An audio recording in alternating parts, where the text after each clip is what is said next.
Anyway, yamo ajo yamo akwaba Adom TV so braso said the big agenda dwumadi ebremo na utriye lottery won madama na anwumre ye baba besom wo bomodian 55 Ghana cedis pe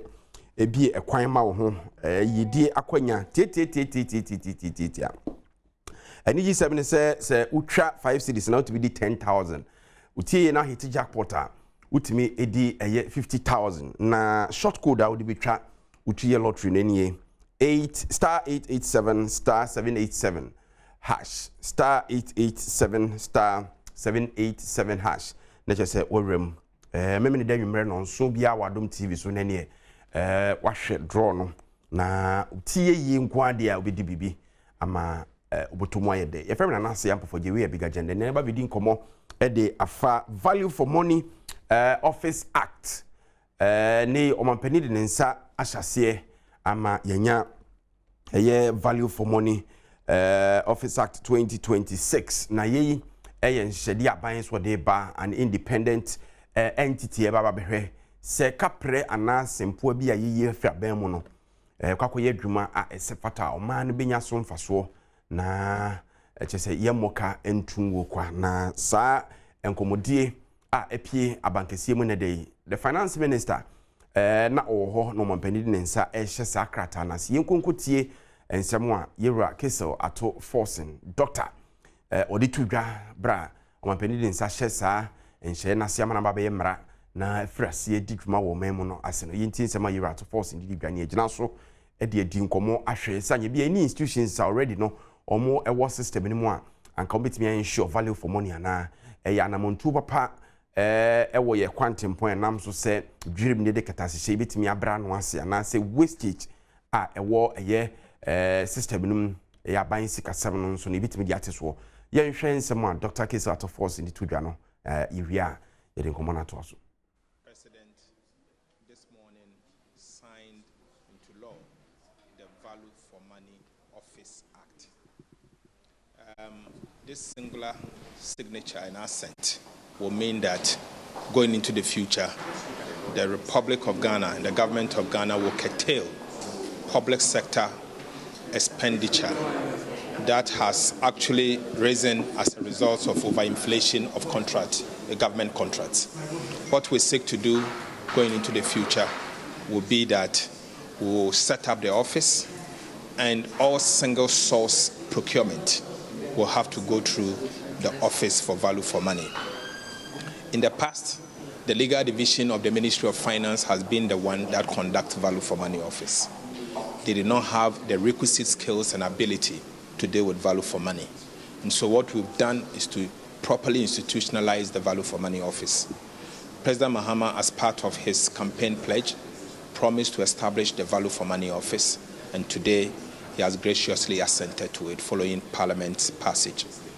I want to use this opportunity to assure the people of Ghana that the menace of public sector pardon of contracts and overinflation of contracts will be curtailed by this signature. What we seek to do is to use the next 6 months to properly constitute the office, nominate the leadership of the Value for Money office, and constitute the technical team that will ensure the implementation of the Act. And so I believe that beginning 2027 January, this office will be fully implemented and Ghanaians will see the need of a Value for Money office. I have seen Value for Money office being operated in other countries, and I can tell you for a fact that if there's one single office that can pay for itself from day one, it is the Office for Value for Money office, because it's reduced public expenditure and obviously create fiscal space that will be used to develop other sectors of the economy. Enti sika a enwunu de efa contract ahodo ho famanfo botomu mo nsase no ne henka ho no sa Value for Money office ya aban edne nsa ahyase se yentie ebeboa ote oso afọhwe o iskasem so Dr. Case out of force na in 6 months am penifo be has established office no appoint anasa nominate nipa ebe man na even single source contract ahodo no ombe se ebe fasa office no na ya ensure Value for Money yankona ye ne onmunyamfo rekodro ye chartered accountant eni nkomo nkontabuo emonim difo opani wote yenka ye mo adwemo akwa Adom TV so Why? Mejidi so ho ye Nyame Adom ho ye. In sikasem mu ntutuye ne nhyehyeye accounting mu ana sempo no economics mu ye can value for money na yate ne office ankasa se mra mehwe ensure se ebeye adwuma no eden ne kire se me Ghana ni abia de ekoso menti ase a Yo, ye de na serema tifo enenwumre. Yeah, I'm say you Mahama. Odu si ayoyo say obeti value for money office. Na usisidia de usi ayoyo. Na me reservations anase the fan baby a menti ase kakra no ye say did ni kan ye wo loss ankasa ye omra Procurement Act and sana amended Procurement Act ani nyina yasensan a eboyi chidom na ye emremu no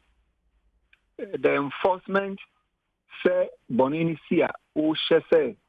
sa boni no betu susan eno ne ade a aya ehia lipa enti so de aba ye de ehwe ni mu no say enkoye one of those talk shops because politicians there odwe ni beba obehu anoma ni nipa ode akwa ekoshe ho no afi adwuma no crop so ye no kra no na ye wo na fi ebia owo experience wusenhu wakadarim opese oye adwuma no edisum friends o makronkron Ghana enso omom fifa nchen any contractor for businessman for politicians policy makers any penifo kukudam no fe ne kakra bi pe na ne buofu president nse na de ade ba kra se moye yehu bia uhwe OSC ehun sensem ne ade a enti ebribia ne de president for no ewo ajumpa but enkrofo na etwa no ho ahia no omo na emma president for no omo succeed eya omo ninkunim ne de mi hu no na ni nyina ne gina panin no so se obe crack the ship we na me de aba no se efew na ogina so otwa so na Ghana fo nyina enipa baako udisi na president etwa udisi na ode etwa udisi otwa nipa mienu miense na kopim enumpe a obi abedin lem but ebedu we bi no ntimi nye enu na me ehame na we no eka more about transparency pepe ye se bibia bedemu fine equity fairness efficiency ni nyina ye brofo akese na ade ba kwa mekan say be ma reference certificate enti say ye ma contract ana bind the contract bi ma wa say ekofa ho na ye ma hu certificate abodin krata e kire na eden be ma nya abodin krata no ibi ni say e bia utua VAT utua tax utua senate work and housing certificate say international year say winya ehun certificate ni ehun abodin krata nyina ansana financial viability you see kasem to say unsem odu anaso akobo sian free baby besian akobo free baby no ehun sunsan so to say ana equity wankasa usika na equity say wankasa usika eno no ebetinya ba uchidom ebetinya mo wagina brane sanuma we say ni nyina na ebribia band policy ba na akoatia no because ebedu baby no akobo besian kakra wo ni sika kakra na odi akoye contract no odi akoji contract no na odi akoji contract no na ebedru bibinu afira ne ho akire no na akọ bank akọbọ bisia no osan dia hyese adwuma na abande ama ne se contract se bia onya kwan osisi adan school dan aspect ne de ka ho no na aban no esese otwia ne sika ne bi no aban ne ntwe sika no ubehua esese aban ne ma no ebia advanced mobilization o ma no esa ban timi gina me insurance na se ban se chi ba papa no ana se contractor na ono ne ho akwakodim no obenya sa insurance cover na ibisi basa enti adwene mutie ne hu tutua ne de wo ho pa ne ba ne pete se ye yo na ho na oye no eba hwe contract overruns se ye disika ahye contract bim na de ebuka faso de ebuka faso no kura ti ye say adwuma no be empire no ana sempresa enti ubehu say FF ye ku anim as development friend say agents no na afia ba form because size kakro na na ese de anuma bienu miensan nan no ade ba ko na na de ye ni achede aka de ku ebutum and political parties benefo ye chema wo mo ene friend say omo mo fimfam ho ene omo mo eye hu asulala chese sanoma we ne kutia no enti so the samra we say na ba me de I have my reservations until say e betimi aye djuma na aban no obi ye bone a o the seat no twa o the seat no twa o the seat no twa utimi punish ni pa be say enum ekro na obi ehu na ye prefer dia and e be djuma enti sa de e be the OS in de ka ho na wo hwe Ghana yesika sem a hiding pa because they say unless for see two omka eduma for see two omka omo say the allowances ma o nyina no atitia kem e sakro ya isika kense no so no if tax revenue no so no say akosro a na be 15% of our GDP na say atia kem pa 85% na atia kem ye ko fefiri o ka so ko bo besian so a besian so ensi ho edaso ensi hu na da so no oni na hihye aye ne hihye di ama busumi bia betua me sei busumi nse bia betua sei busumi nse bia betua sei etu bo say liquidity position solvency position sika in prempre dey bo o mine ho bra sika ye ku anim e friend say poti as yet me di bo e ku bra no na touchma because entutuye any sika die any corruption ye dey show the general reporter just a corruption any infractions a new man ebuka faso na afa enipansasi just cash infractions inventory infractions payroll infractions accounts receivables loans just say a new man bebre I think it's in sit na ye near bomu braye no na akodia for baby ye call public accounts and so na ko ebisi basa because amount for shishim enti me na me shem na ade nsi me na so say me tu esusa na me twa obi aso no ebi anam me ho akwakodim enti eye concerted effort eye nyina se be kambom na jurimu no de ye betu ase enti betu ase 100% kura aban no you see there be am can say ye ramahama so say me mahama say obianom pure water mo fan to form say eye ne philosophy na jurimu tie nsusue no de ato Ghana fo anima me see say wo tumu wo boliga wo flower wo bekum wo bechem onum pure tona o fan to form because we leader no o so on pesa de no na we leader no obema sa obehye sa emra no na the guest na etwa ne ho hia no na crunch fo etwa ne ho hia no na busia fo etwa ne ho hia no onu ya no de to form enti ni na ya hye sa emra na mame no wo na we penny na wa hye sa emra no senkrofo na efum ho no e bu sa emra no so de dia and then naturally no I also say oh I don't know why should I worry myself enti the leader is the single most disciplinarian. All right. So to say na me hwehwa na utimi gina so a na nkoye sa na de institutions nsa na ye ntutu ye na wanye supervision when timi anhwe anka ho asem obi e bone a obetia no so be make sure say pepe ya and yes ani mani nyina e be koso wa ora Eric Odro mame na wase na me fa unsi ye Eric Odro chartered accountant and I want to see any no din komo na your Dr. Jordan Fe renowned economist and so ahman so meboa kakra san se de nyina ko wie sikasem e kwa be fa so de be di dwuma so a e be bo man doc boko de mini abe man bi boko ene o mapani di nsa ahye Value for Money Office Act na se ache se per the finance minister amati ase in the next 6 months ni be hu se office na active aya nominate team crofo ye hu adwuma de kan ehia na ehia so a den ne mfaso dia de breyen se oman yo minia be mama mina was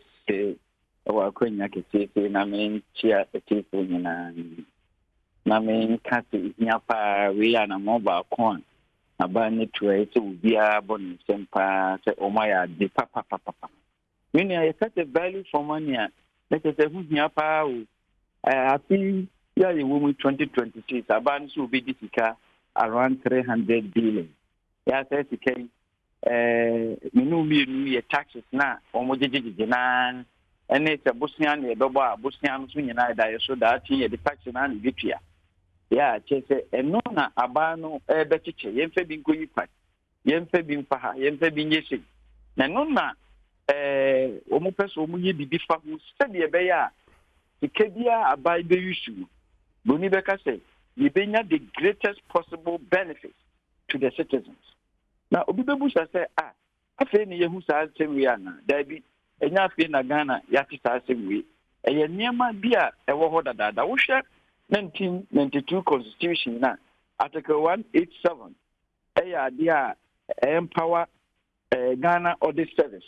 The Obefa Star Council, I mean, value for money. If you audit service, you want now, or as a public account committee, here, na Nkokubi come to this, can and call you to make it you now value for money, and Yemeni Biami. Again, Usha Public Financial Management Act 2016, Act 921, and also so in Comedy and answer, and Yema Nikuye value for money. We saw Bio, you represent before. I mean, a time no so at the Emirate Bakubi by a friend of Public Procurement Act 2003, Act number 3363. Yeah, you see, it has been amended to Act number 914. Nina, a kind of preoccupation, Ghana, to Kid, yeah, about the issue. Yes, a qua Montana, a timid at the Papa, 2026, the Yaki,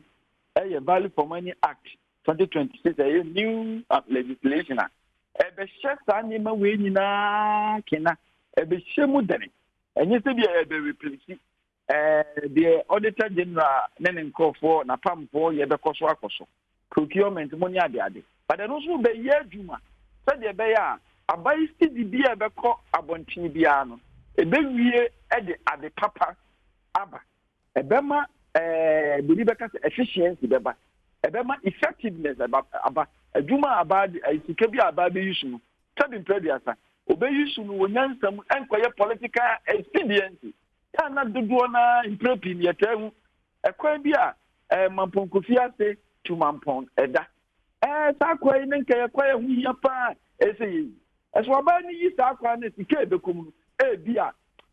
edoso so onya hu bibi nta na ti dia na me mesi da bi okuma se no dia me ya obi abehu ama metimi anya votes na wa ba bi si sa da na mampon kofia se kwai ya Nunu pay the Japan. And value for money. Say, office say, a Juma. And you better say, I did be a buy everybody through possible. So, I know that double 1 month for economic. Nature, a BAB, investment criteria analysis. Yeah, nature policy. Now, nature policy means in one topic here, investment criteria analysis. Yeah, a casafa acquire a public finance, another a bicycle. You used to study previous, and you bet you used to prudently. Now you used to be nonsense. And you always yeah, you will be just a net present value. And to be a Bible project, Makuma could be a means. And you can't see me sending at the same time. Can it be a young calculated the net present value of the trade? Now you're ready a higher. And after the issue profitability ratio. Now yes, and to start the way you chile, you kodana ya chomu economics ya chomu pa. And to cancer obey project kenem project no obey na project a distance so papa any amoto any nema papa and fast manfo. Okay, eti obi be say anye bia ye various institutions ne entities ahodo na ebia ni hono a ebetimi ate ani de kode ani ahye say sa value for money ebenya age say yete a whole office ba be hwe sa de no eno na nation commoners ni bi ka kan senka procurement law no ya public procurement act number 663 to no I amended to Act 914. Senka ye ka obi beka senka sa office here be sanka hundia. because that procurement and said someone and also Timibua, Emma Tembia, Baisika Bia, Sabi, what chat was a young Fanny Quai, young Fanny saying, Bulibaka say, you soon prudently. Economics is all about prudent use of resources because resources are scarce and we have so many needs. And because the scarcity, you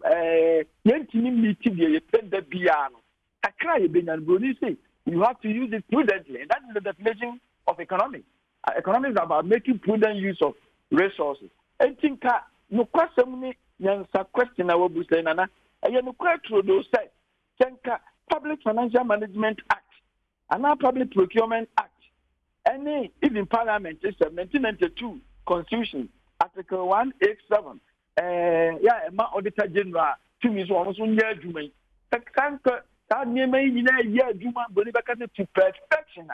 And then can make say, and can we hear, please, thank you, Dana, a whole value for money, authority and answer office, every year, Juma, who fry, a bit more.